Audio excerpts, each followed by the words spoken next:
morning, or depending when you're watching this, good afternoon, good evening, or good night. My name's Ross, and as always told, out of Voice of Radio.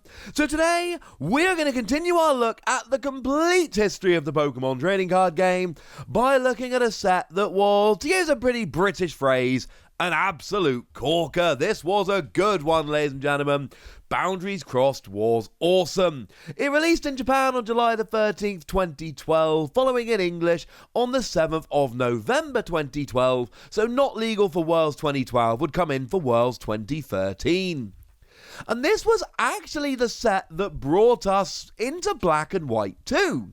We had reprints of Cheran and Bianca, but you will notice for the eagle-eyed, and this was pointed out by the lovely folks over at Bulbapedia, a great website to use for research, that in these cards the characters are actually using their Black and White 2 outfits, not their Black and White outfits. You'll also notice there is a stadium card for Aspertia City Gym, and if any of you have played Black and White 2, that will look rather familiar.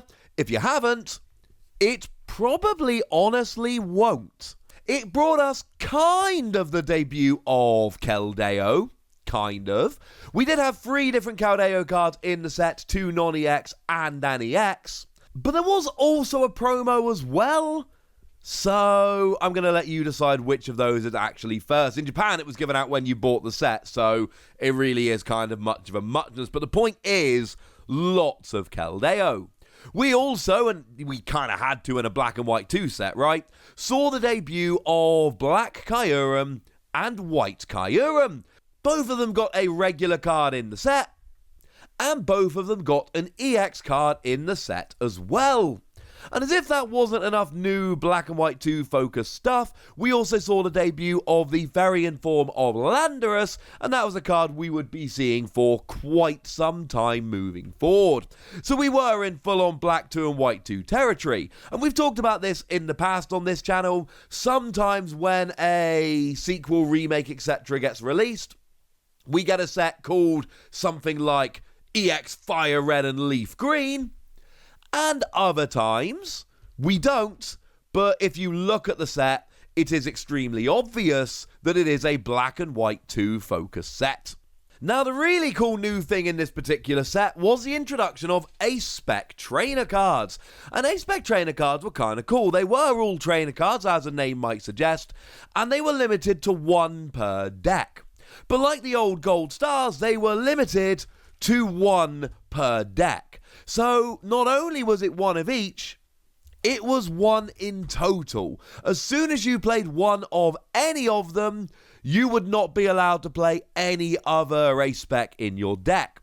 Now, by far the best among them was Computer Search, and it remains so to this day. Do remember, of course, that these sets are still legal in Expanded. Computer Search is amazing. It was actually a reprint of base set Computer Search, but the big difference was it is an Ace Spec. For anyone wondering, no, you are not allowed to use base set Computer Search in your decks because it's not called Ace Spec, it is just called Computer Search. They are different cards, although they are the same card. Now, the other Ace Specs were kind of interesting. We had Gold Potion, which was just a flat heal 90. And bearing in mind, right, healing 90 is way better than other healing cards that we could see. And then we had, not for the last time, really specific Ace Specs. So we had Crystal Edge and Crystal Wall.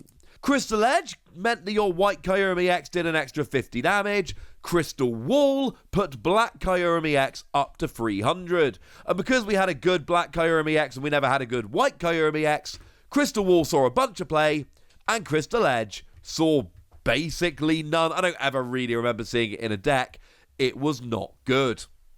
Now, the other new thing that was a little bit interesting here is that the secret rares had gold borders. So if we compare, for instance, the Terrakion here to the Chandelure that we saw a couple of sets ago, you can see that actually the border is a little bit different. They are not quite the same. Chandelure is sitting there rocking a yellow border and being a special, shiny, secret rare, whereas Terrakion is rocking the full-on gold border.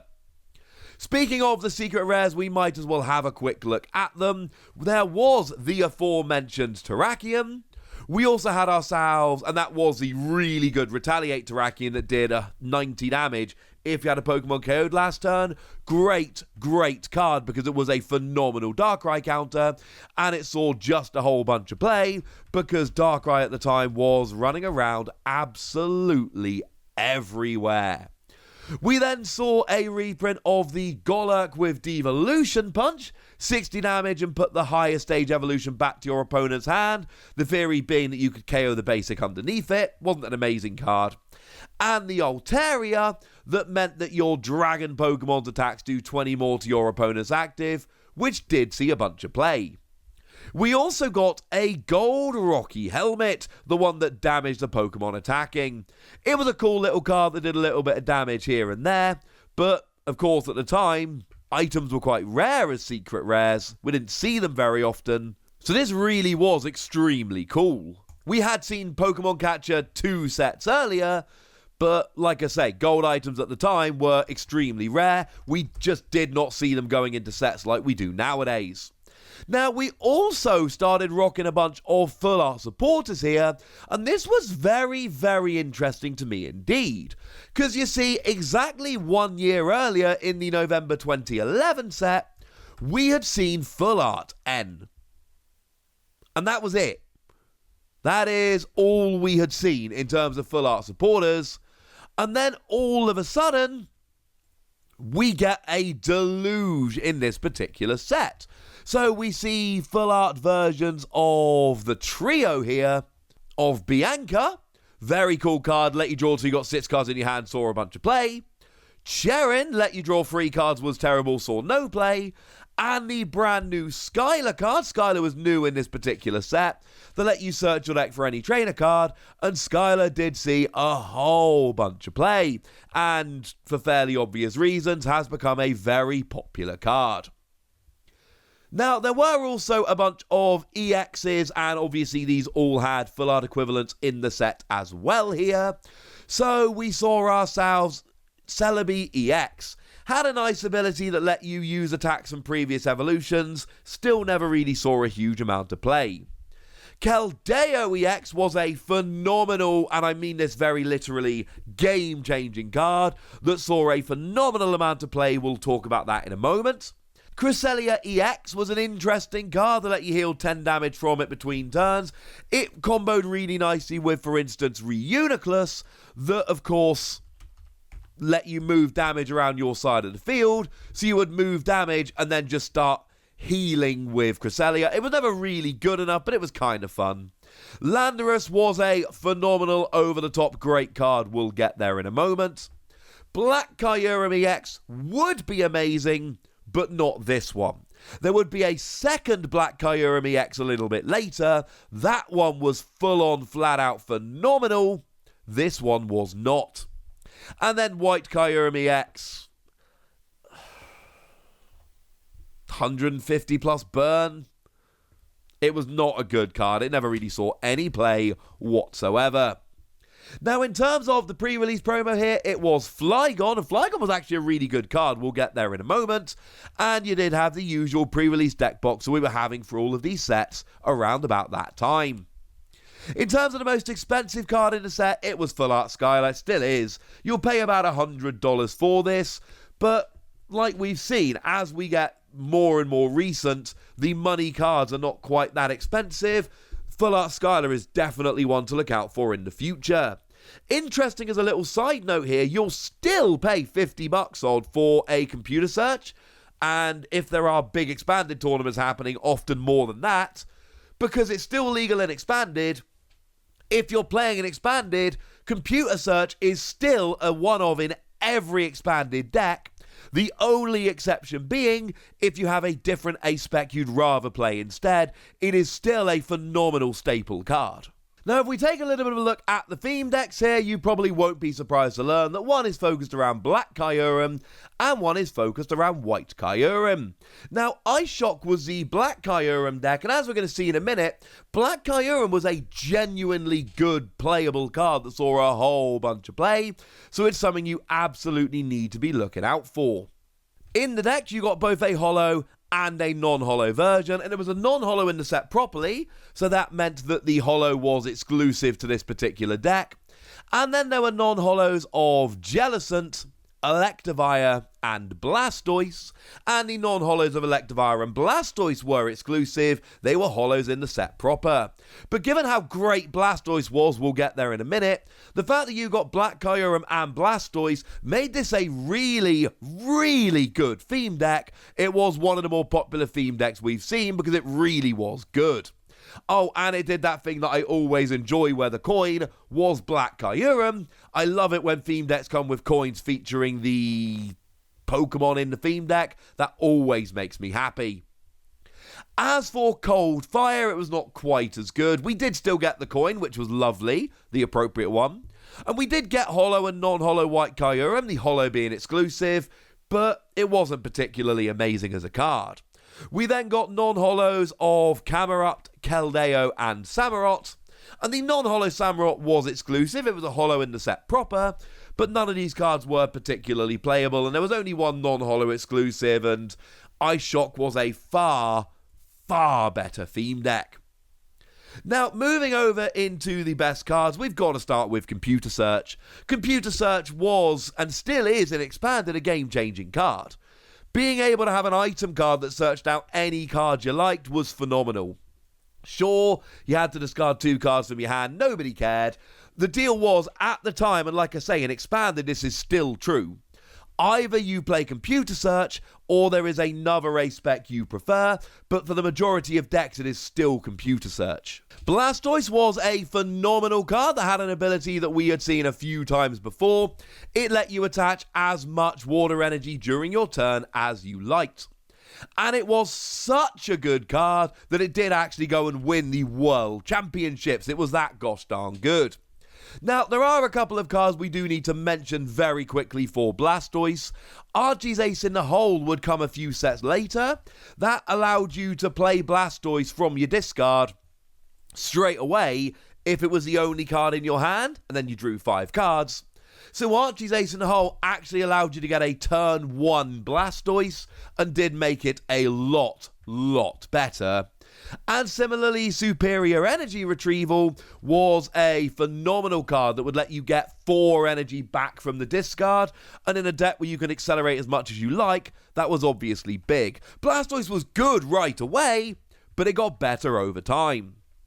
It did, however, get its very favourite partner in this set. It was Keldeo. Keldeo EX was a phenomenal card, and not just as a partner for Blastoise. Now, in terms of the attack, for free energy, 50 damage plus 20 more for each water energy attached to this particular Pokemon. So clearly, Blastoise piles energy on, Keldeo smashes, job's a good 'un. But it was also amazing for the rush-in ability, and Keldeo saw play with Blastoise. It saw a bunch of play with Blastoise, but make no mistake about it, it also saw a lot of play in a lot of other decks for this ability. Now again, we would need another card here. We really needed Floatstone before this became amazing.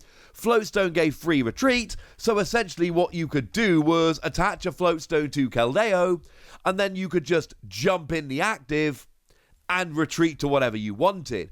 It gave you an instant switch, and remember, although abilities are once during your turn, when you go to the bench, you essentially become a different Pokemon.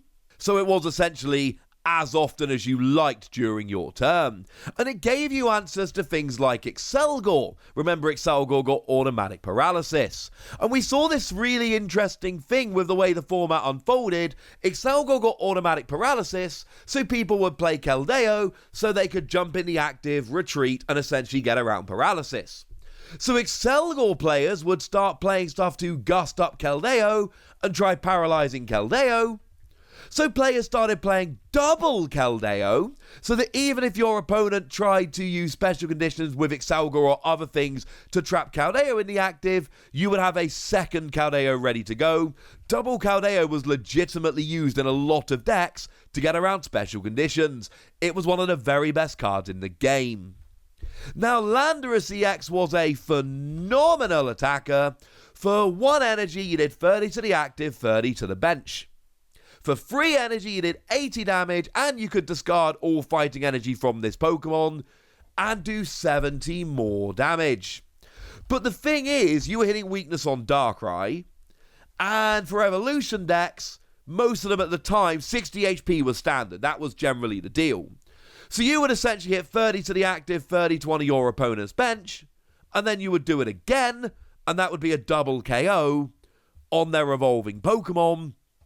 And it really did end some games very, very quickly.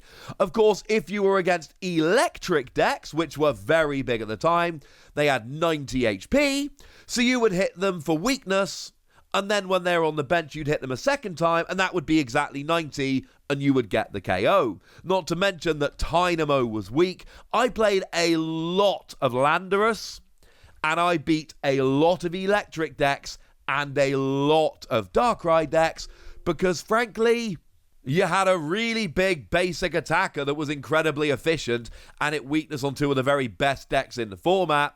What more could you want, ladies and gentlemen? What more could you want? I loved this card. Now, the other really good card in the set was Dusknoir.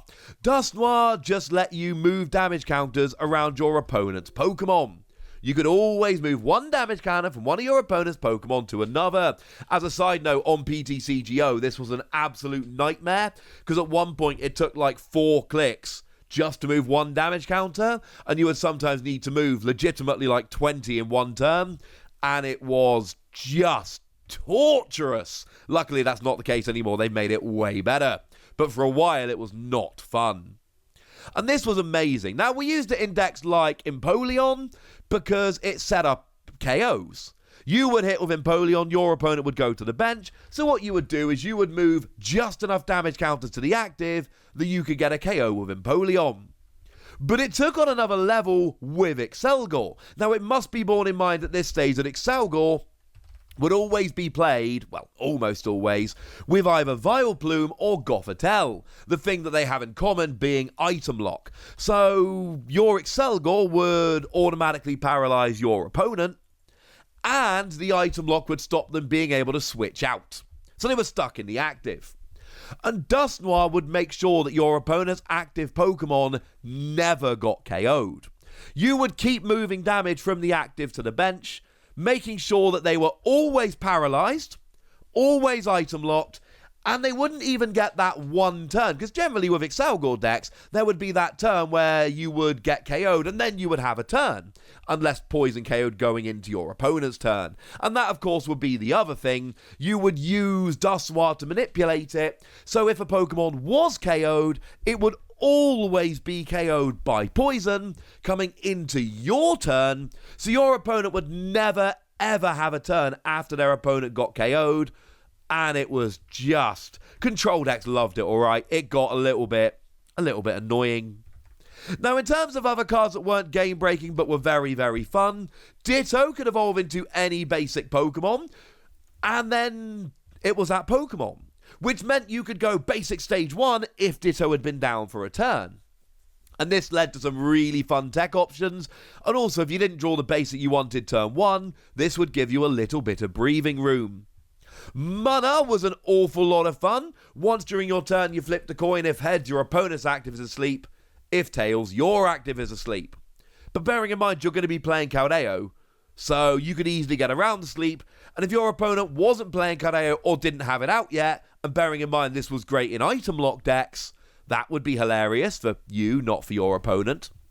Flygon was an awful lot of fun. The ability said that at any point between turns, if this Pokemon is active, put one damage counter on each of your opponent's Pokemon.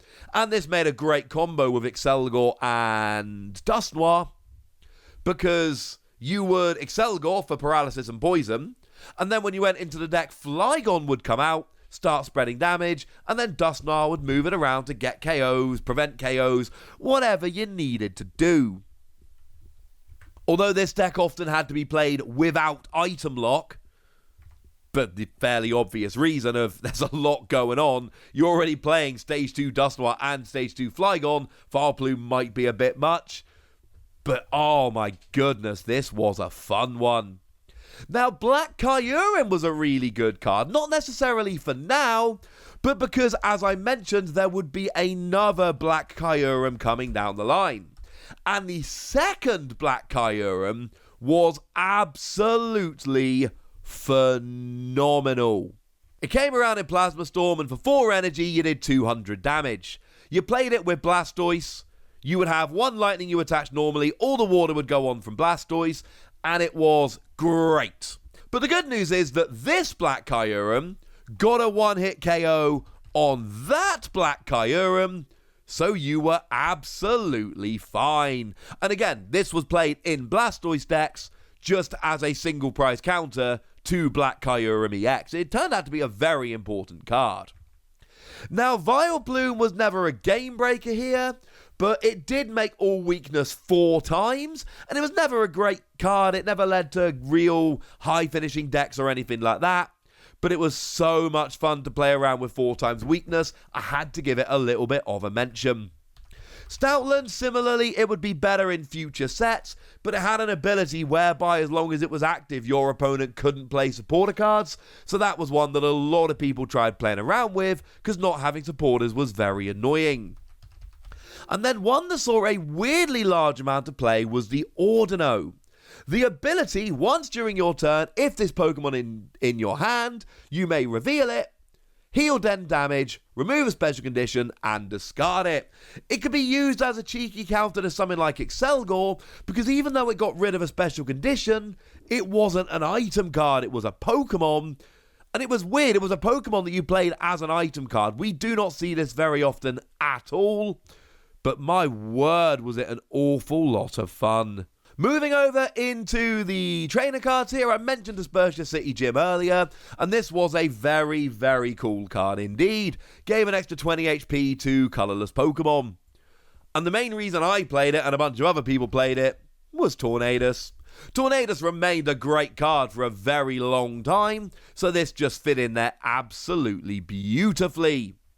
I told you that Skylar debuted in this set, and she absolutely did. Search for any trainer card, reveal it, and put it into your hand. Saw a whole bunch of play. And there were those horribly depressing turns where you would Skylar for a Juniper, so you could play Juniper next turn. We all did it. We all did it a lot, and it wasn't fun, right? Because you had to use your supporter this turn to get a supporter for next turn. But at least you had it. And then, of course, Stage 2 decks loved it, because it would search for rare candy. Or if you already had rare candy, it would search for something to grab the Pokemon to go with the rare candy. It was a very cool card. It really was as simple as that. And Skylar saw just a whole bunch of play. We also saw Town Map come along. It let you turn all your prize cards face up. And there are certain top players who played this in every single deck they played for years. And there's a really good reason for it. It's good. It means that if you've got something that you don't want prized in your prizes, you can always grab it straight away. You can always go and get it as soon as you need it. And that's huge. Now, there are downsides. I lost a game at UK Nationals because it was actually Dan TDM, that really famous YouTuber dude. I was playing against him and I showed him that my Ace Spec was prized, and yeah, that meant Dan could play in a way he wouldn't have played otherwise, and I literally lost the game because I played Town Map and showed that my Ace Spec was prized. Incidentally, I had not been able to play a Pokemon search card, so I hadn't been able to look whether it was prized or not, and I was having to play a Juniper, so I had to play it without being able to look through my deck. Obviously, if I'd have known it was prized, I wouldn't have played it. That wasn't an option. And that's a little bit sad, but literally cost me a game. Still a little bit salty. Gold Potion, as I mentioned, was kind of cool. It healed 90. It wasn't amazing, but it saw play here and there. And Crystal Wall saw a bunch of play for the other Black Kyurem EX, because 300 HP is a lot.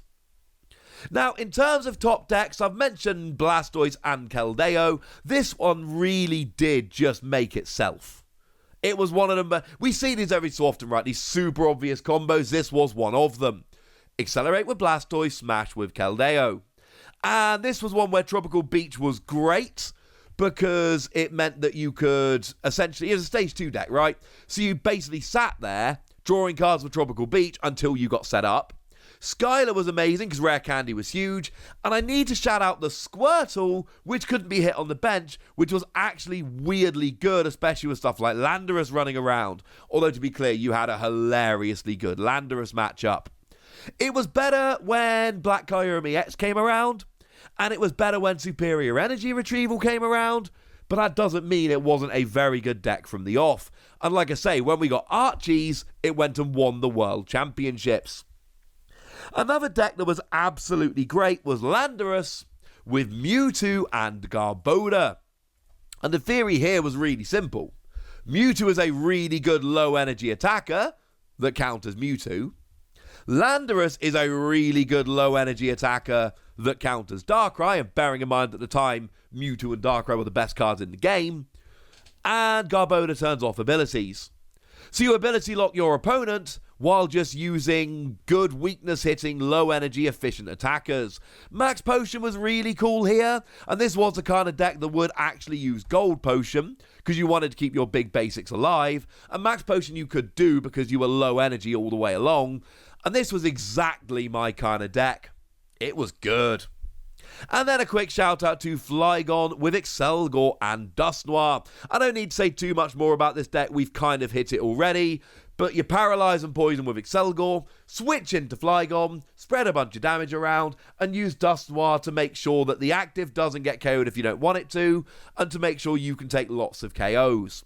One last point we need to mention about Dusknoir here is that N was a big thing at the time. And what Dusknoir allowed you to do was essentially take all 6 prizes in one go, so your opponent wouldn't be able to play an end to put you on a super low hand size, because you never had fewer than 6 prizes until you won, so it meant that your opponent could only ever end you to 6, which was good. So there we go, ladies and gentlemen. Boundaries Cross brought us Black and White 2, it brought us Ace Spec trainer cards, and it brought us some game-changing cards like Keldeo and Computer Search. But now it's over to you guys. I want to know your memories of the set if you played back then, and if you didn't play back then, I want to know what you think about it having seen it for the first time now. Go nuts in the comment section, but be nice! And then make sure you like this video, subscribe to this channel, follow me on Twitter at TheWasi, and Twitch for some live action at twitch.tv/PTCG Radio. If you want to support the channel, get some bonus podcasts and all that good stuff, head on over to patreon.com/PTCG Radio, where you can do exactly that. But by far the most important thing as always, look after yourselves till next time, would ya? Thank you very much for watching. My name's Ross, and you've been watching PTCG Radio.